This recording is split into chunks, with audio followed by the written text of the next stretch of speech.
ઈશિતભાઈ, આજે હું પરિવાર વિશે 2-3 વાક્ય કહીશ. આ દુનિયામાં બધાની ઈચ્છા એવી હોય છે કે મારો પરિવાર સુખી રહે અને મારું જીવન સુખી રહે. સુખ સગવડ કે સંપત્તિમાં નથી, સુખ સમજણમાં છે. કોમ્પ્રોમાઇઝ થી ઘણી બધી વાતો થઈ શકે છે. એકવાર નમતા તો શીખો, એકવાર તું કરતા તો શીખો, એકવાર તું મન રાખો, સંબંધ રહે જ છે. આ વાતો આપણા મહાન સંતોએ શીખડાવે છે.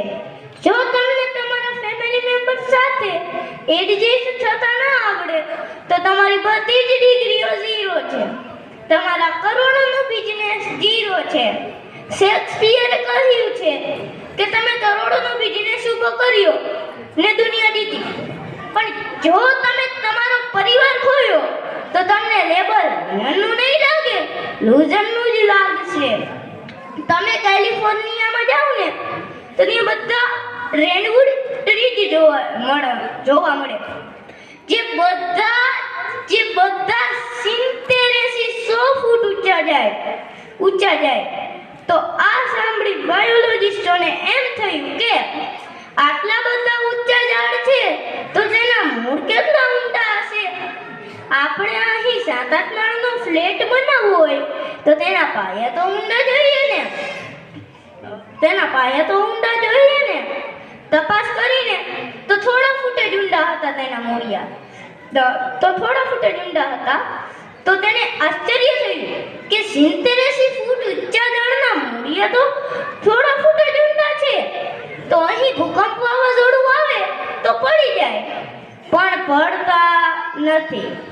અને અહીં વારંવાર ભૂકંપ પણ આવે છે. તપાસ કરીને તો જણાયું કે તે એકબીજાના મૂળિયા એકબીજા ઝાડ સાથે વીંટળાયેલા હતા.